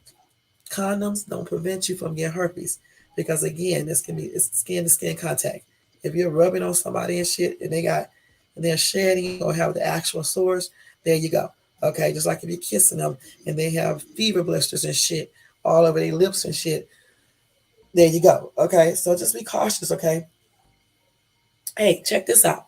You can also get herpes from a sex partner who does not have a visible sore or is unaware of the infection. It's also possible to get herpes if you receive oral sex from a partner with oral herpes. Okay, so y'all stop all that fucking nasty ass oral sex with all these damn women and men that y'all don't know. Y'all know they freaking around with everybody. Now, some places you will not get herpes from is from toilet seats, beddings, or swimming pools. You also will not get it from touching objects such as silverware, soap, or towels. If you got more questions about herpes, talk about your doctor about this. I mean, talk to your doctor about this, okay? Now, I'm not gonna be telling y'all how y'all know y'all got herpes. This common sense, okay? I will tell you real quick. Okay, some people have no symptoms or very mild symptoms. Okay. Um, a lot of people don't know they got herpes, okay? Herpes sores usually appear as one or more blisters on or around the genitals, rectum, or mouth. This is known as having an outbreak. The blisters break and leave painful sores that may take a week or more to heal. Flu like symptoms, okay, fever, body aches, or swollen glands also may happen during the first outbreak. People who experience initial outbreaks of herpes can have repeated outbreaks, especially if they have HSV too. However, repeated outbreaks are usually shorter and less severe than the first outbreak. Although genital herpes is a lifelong infection, the number of outbreaks may decrease over time. Okay, so if you see sores on your ass or your penis area or vaginal areas, common sense, go to the doctor. Okay, cold sores, go get that cold sore medication, put it on your lips. Don't be kissing on people and doing oral sex or kissing on their bodies and shit like that. Okay, and once a year, if you're sexually active or whatever, go get an STD check. Have them check you for herpes. Usually, I guess they check for that if you have lesions or something or sores. I don't know. They may can do a blood test to see if you have herpes, if they have the whatever herpes, whatever inside your body or whatever the case. So you can have ST symptoms can include unusual sore, a smelly genital discharge, burning with pain, bleeding between periods if you have a menstrual cycle. Okay, so like I said, they diagnose that they can look at your sores to see if they're present. Providers can also take a sample from the sores and test it. Now, if you do not have sores, like I said, they can do a blood test to look for the herpes simplex virus antibodies. Okay, so have an honest and open talk with your healthcare provider about herpes testing and other STDs. Please note, a herpes blood test can help determine if you have herpes infection, but it cannot tell you who gave you the infection or who you got it from, okay? Or when you got it. So the way to prevent herpes, y'all, I'm gonna tell you that real quick. The way you can prevent it is by, okay, it's by not having vaginal, anal, or oral sex, okay? If you are sexually active, you can do the following things to decrease your chance of getting herpes. First of all, being in a long-term monogamous relationship with a partner who do not who do not have herpes. Using condoms the right way every time you have sex. Okay, remember this. All herpes sores don't happen in the areas the condom cover. Also, the skin can release the virus through shed from areas that do not have a visible herpes sore. For these reasons, condoms may not fully protect you from getting herpes. If your sex partner has or have genital herpes, you can decrease the risk by doing this. Your partner can take anti-herpes medication every day. This is something your partner should discuss with his or her healthcare provider. You avoid having vaginal, anal, or oral sex when your partner has herpes symptoms, like an outbreak, okay? Or if they think they have an outbreak, because, if they think they're shedding. Because before herpes sores come, I'm pretty sure they get some type of symptom to let them know the outbreak is about to, the flare up is about to flare up, okay? And so when you have those symptoms, that should be the time you avoid sexual contact with your significant other. You know what I'm saying? Not even no kissing. You blow that ass a kiss. Okay, blow them a kiss. All right, not kiss them on their lips or not. Just blow them on. Like just blow it to them and avoid sexual anything sexual. No rubbing, no nothing. Okay. There is no cure for genital herpes. Okay. You can take medicines though to prevent or shorten outbreaks. A daily anti-herpes medicine can make it less likely to pass the infection on to your sex partners. So if you know your butt got herpes, go get that medicine. If you don't receive treatment, herpes can cause painful genital sores. It can be severe in people with suppressed immune symptoms.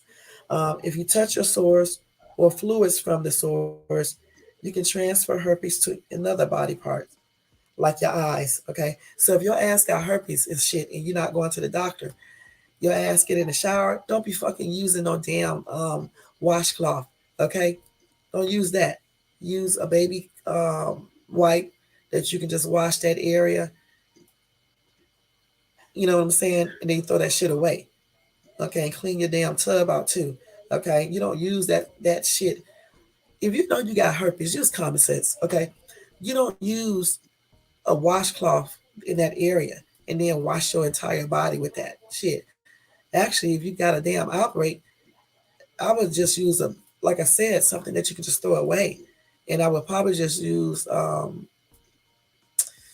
bath. I don't know. I'll fucking just probably rinse off with water and wash underneath my arms or something with soap. Okay, let's keep it real. If you're having an outbreak, um, or use something else to bathe with that you can just basically throw away because you don't want to spread that shit to other body parts. Okay, point blank.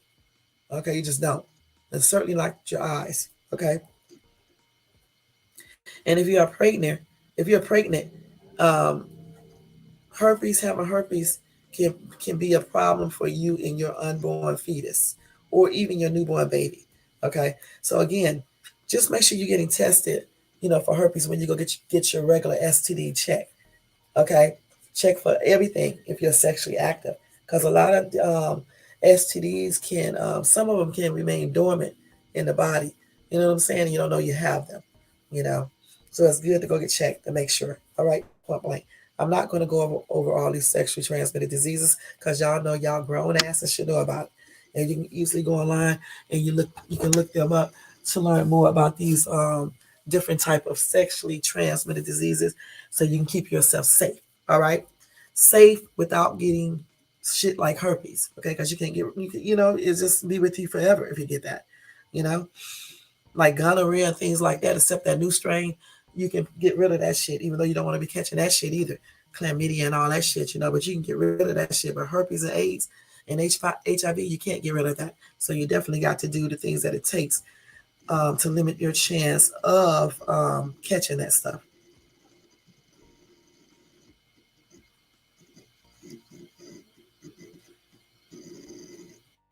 Okay, these people be asking the nastiest questions. Man, if you with a girl or a guy, why the fuck would you be trying to give somebody oral sex when you know you got herpes? Certainly during an outbreak. Damn, these people are weird. Okay, so so we found out today, we talked about aging body parts, the upper and lower body parts. So y'all should now understand the things that we go through as you age, okay? In both male and female, okay? And usually stuff start happening, your body start aging more, not fast when you're 30, but it's aging, more than when you was in your 20s, okay? A lot of things can be eliminated or slowed down if you do the proper things that it takes to do that, like eating a healthier diet, exercises, stretching, supplements, nutrition shakes, just many different things you can do. Massages on your face, what massages for your vaginal area, Kegel exercises, other strength exercises for your vaginal area. I seen a video where they was putting a ball right there, some kind of ball right there, and they was squeezing on that ball. I actually seen one where they was putting something inside of that vagina. Okay, let me keep it real with you. And they was squeezing everything together to make that area tighter. You can actually do it without a ball putting up there. You can actually do it. It's like Kegel. You can do it yourself like that. I'm actually sitting here doing it right now, just like y'all looking at me or something. So you can do a lot of things to help it. To help that area down there. Men, you can too. You know what I'm saying? I don't think you can prevent the sagging of your little balls and shit. You know what I'm saying?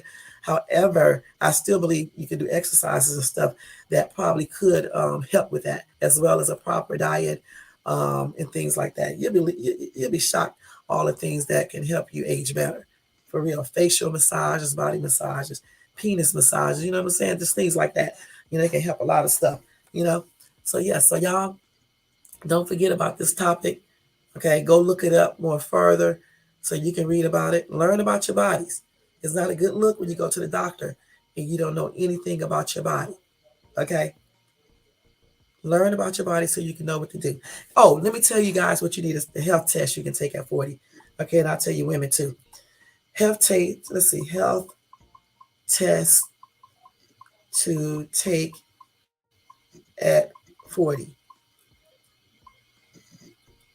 Let me see. Okay.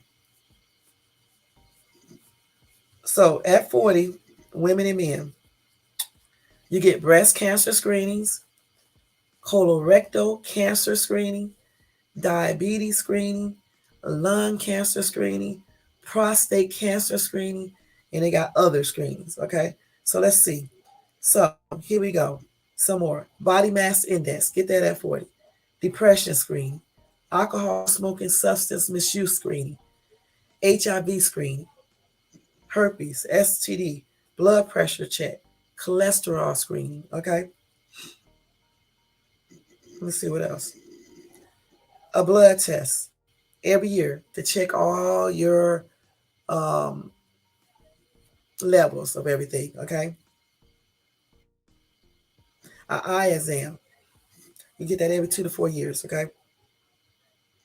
Let's see.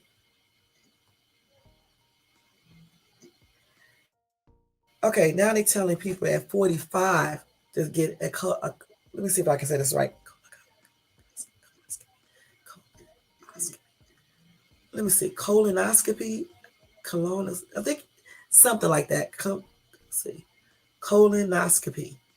Let me see. Let me let Google. I don't want to go let Google say because it's going to take me off the page. But anyway, it's COLONOSCOPY.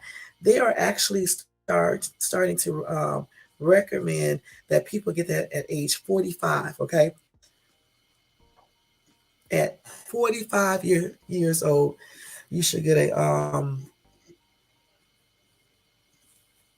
colonoscopy at 45. Okay, certainly at 50. Okay, let's see what else.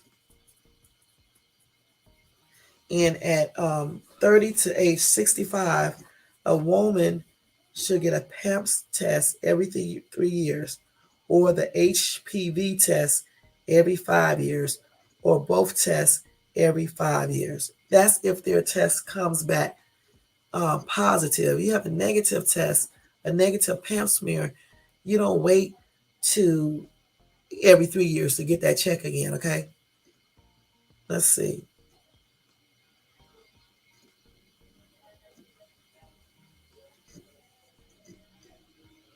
Okay, so yeah, that's what you should do then. Okay, let's see.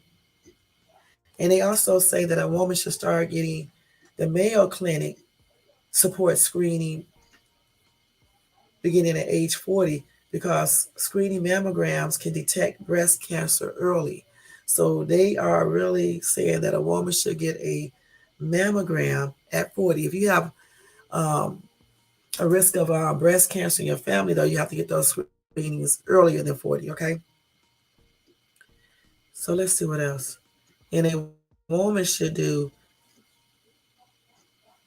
oh, that's to do healthy. Let's see. Basically, the same tests, but just different ones. You know what I'm saying? Let's see what health test you should take at 50. Can I type, y'all? No, health test to take. Let me see what it is. At age 50. Let's see what you should take at age 50. So at age 50, y'all, let's see. Oh, God. Where is it at?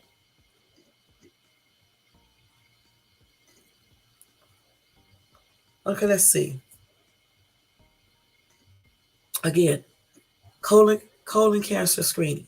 That really should be done at age 45. Okay. But if you don't do it at 45, definitely start doing that at age 50. Okay. Um, when you turn 45, your chance of getting colon cancer increases a lot. So you do a colonoscopy is a test most recommended,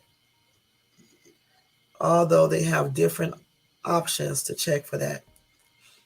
Okay. Okay, let's see what else they got here. Blood pressure check, like I said before, to make sure that You don't have hypertension. Uncontrolled or untreated hypertension can lead to heart.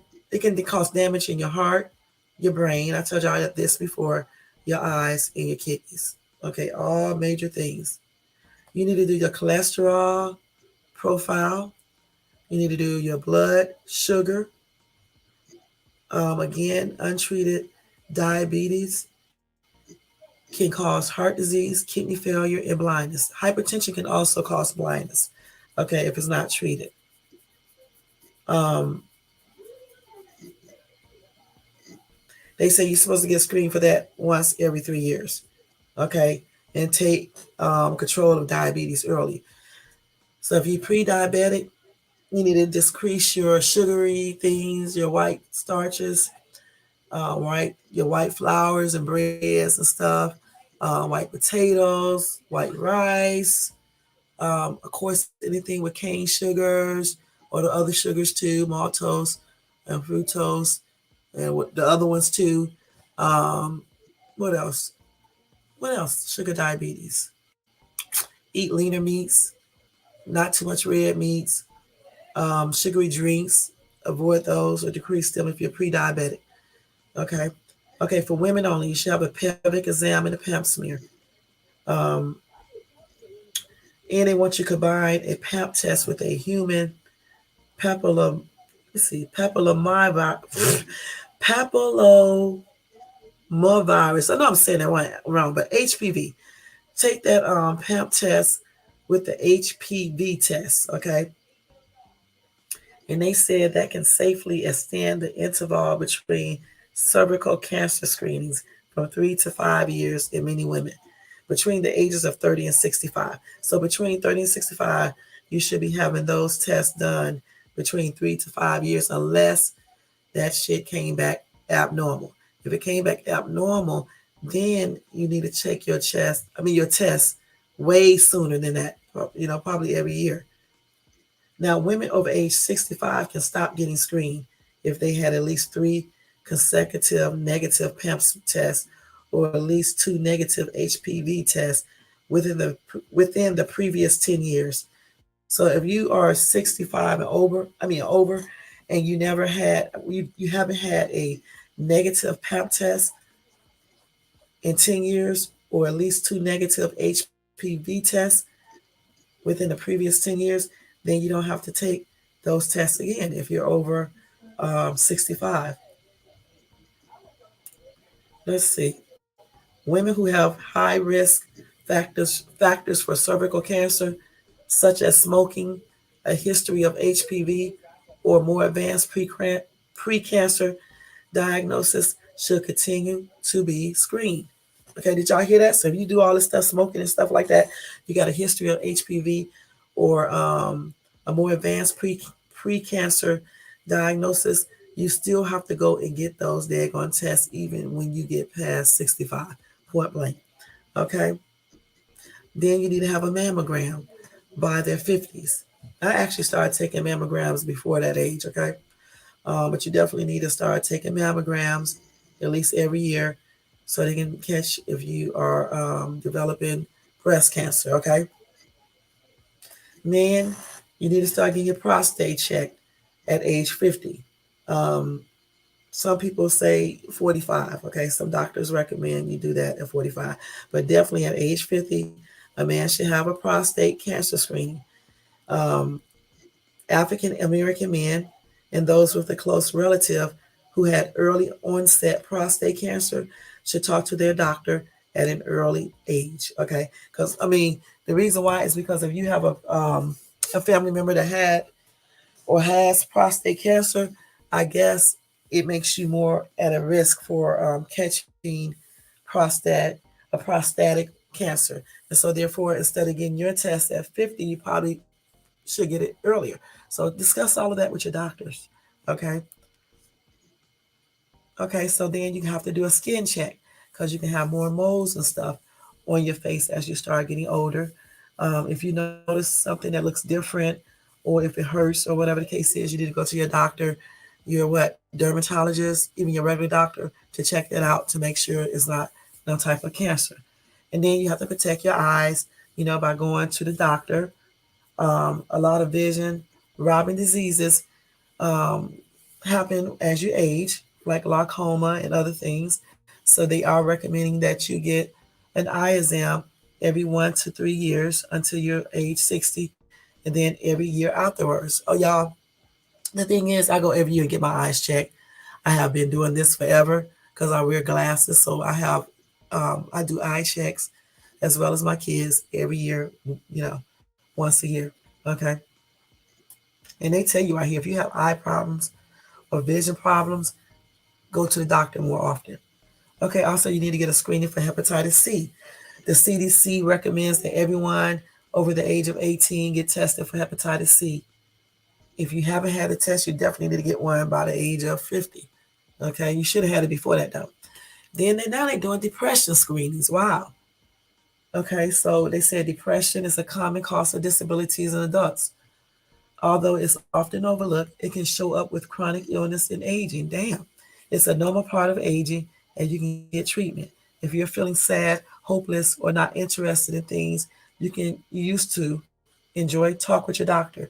They can see if you're depressed by having you fill out a questionnaire or asking you a few simple questions. Then they're talking about immunizations. As you age, you need few extra vaccines to help you stay healthy, including a flu shot. They say people who are 6 months in age and 6 months or age and older should get one every year. Okay, that's your preference.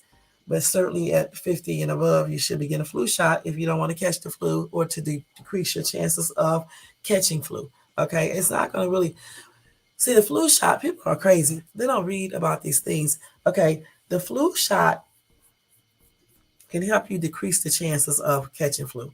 Okay, you can still catch it. However, it just helps you.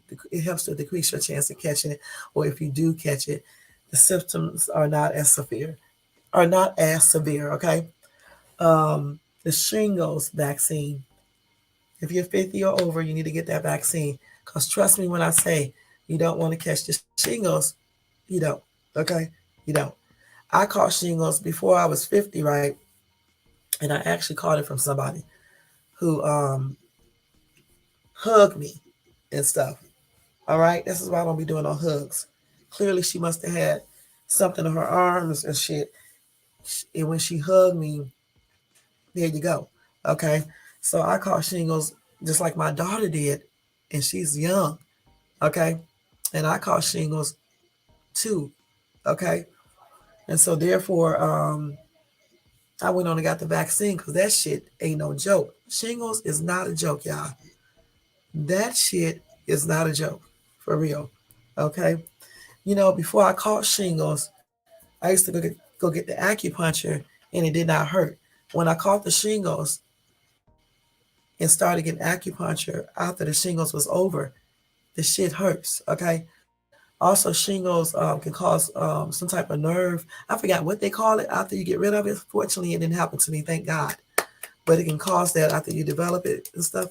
So if you are, like I said, I got shingles before in my 40s because I caught it from some older person when they was hugging on me and stuff. But um, definitely at 50, you should be getting that vaccine whether you want to get it or not. Because trust me, when I say you don't want to get that shit, you don't want to get it. Okay, point blank. Some older people who catch shingles have died from that. Okay, so the thing about it is, as you age, okay, there are some things to do to stay healthy as you age. Like I said before, don't smoke, eat a healthy diet, exercise, keep your weight healthy, practice safe sex, and massages, self massages, or you go get them wherever. Um, Certain exercise you can do for the vaginal area that can help that area down there. Mentally visualizing things can help with down there. Okay. What else? Just being more positive, y'all. Using less um, dangerous medications and shit. Doing vitamins, supplements, nutrition shakes, lessen your dairy products. Okay. Drinking more water, lessen that red meat. Pork. I don't eat pork, but every now and then I'll eat it once a year. But we didn't even have no pork last year that I can recall. Let me think. Did we have any bacon? I'm trying to think if I did. I may have had pork maybe one time last year, maybe once or twice. But usually I don't eat pork, and occasionally I'll give myself a treat. Like I'll eat something with pork in it, like pork chops or something like that. You know, but that's just a special treat. Okay, so you need to limit your sugars because definitely sugar is a culprit of inflammation. All right, and anything else, y'all, that y'all read about, just stop doing these things or decrease it down because all of that plays a role into how you age. Point blank. I honestly believe that I'm aging pretty good because I never smoked or drank or anything else, and I don't have a lot of sexual partners and stuff. And I think that really plays a role in a lot of things. Okay, and stuff. So, just do all these things to keep yourself healthy, to age healthy, and make sure you get those STD checks, because you don't want to be walking around with sexual transmitted diseases spreading it to everybody. And get your yearly checkups too, okay, and certain screenings, okay, and talk to your doctor about some screenings that you can probably take at 45 versus waiting till you get 50. And man, stop being scared to go get your prostate check. It's nothing, okay? It's nothing. The other test isn't either. The colorectal cancer test, the manual one, is nothing either. Okay. And the fecal test that they give you is disgusting. Okay. The fit test is very disgusting. You got to take that when you turn 52. The fit test, that fit test is that checks for colorectal cancer too. Let me see the fit test.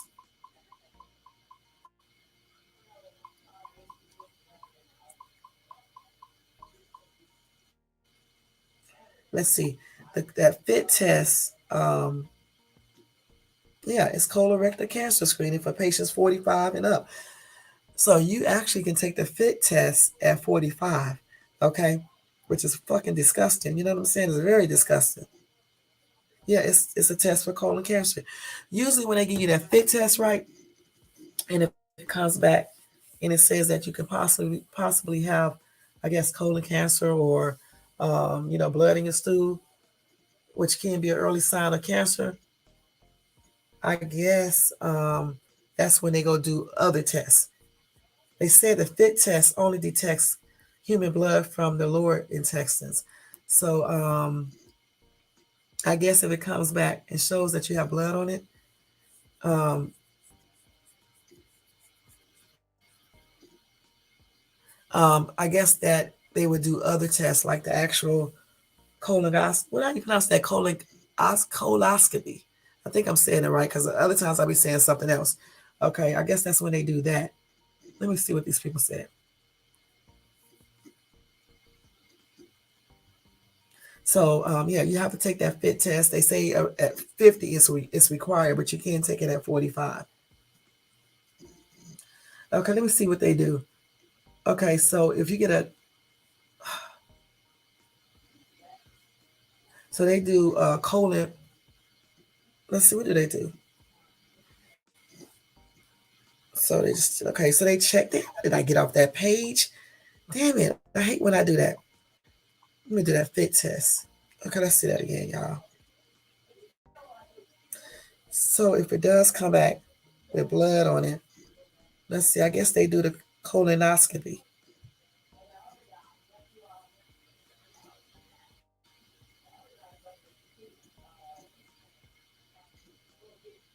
So yeah. So you can do either one. I guess they look at the risk factor in order to determine if they want to do a colonoscopy or do they want to do a fit test. Okay, the fit fecal test. Okay, um, because that colonoscopy can look at polyps smaller than 6 millimeters. The fecal test is not as efficient as that colonoscopy. Okay, but I'm thinking that if you have like a history of that, they probably won't even do the fecal test. They'll probably just do the colonoscopy. I don't know. Okay. But anyway, y'all make sure y'all take all these tests, mammograms, all these things, colonoscopy, prostate check, your CPC. What is it? CPC or let's see, your I'm getting tired now. Your panel, your screening that you do, and they check all your levels in your body of blood through the comprehensive panel that you do, and they check all of your blood work. Okay, you do that. Your eyesight. Oh, go to the damn dentist. I forgot about that. You don't need to be waiting till I'm 50 to go to the dentist. You should be going to the dentist now, at least twice a year. If you can't afford twice, go once a year, because not taking care of your teeth can lead to many problems. Okay, it really can. Not just with your teeth, but throughout your body. Okay, especially if you get a bacteria or some type of infection in your mouth. Okay, or you're losing teeth and stuff and all these things. You have to take care of your teeth so when you start aging, your teeth will still be there. You will have good experiences and all that. Okay, so these are the things that you do as you age, guys. Okay, and I hope tonight that I taught you a lot of good things about aging and made you more aware of the things that we go through when we age. Okay, all right. Other than that, guys, don't forget to do something. To thumbs up this video, to subscribe to the channel if you're not subscribed, to leave a comment if you're watching the replay, and to what? I think I said subscribe to the channel. Okay. I think I said everything. Let me put this up, y'all, because y'all know I'm getting ready to go. It is 10:30. Here you go. All right, guys, I'm getting ready to go. I'll see you guys. Let me see. Tomorrow is what? Tomorrow is Friday. So I'll try to do another live tomorrow, guys. I'll think about a subject and we will go over it. I'll try to do that live at 6:30 because tomorrow, for real, I am going out earlier. So therefore, I should be able to do what I need to do and come back in early. So between 6:30 and 7 o'clock tomorrow, I will do another live. Okay. It'll be a fun live so we can talk about something interesting. Okay. So, guys, I'll see you guys then. Have a good night. Be blessed. Take care. Happy Friday. And don't forget something, happiness is felt within. If you don't have that happiness on the inside, you certainly won't be happy on the outside. All right. With that being said, y'all, good night, y'all, and sleep tight. Don't let the bed bugs bite. Okay. And don't be online tripping. Okay. Tomorrow. Peace out.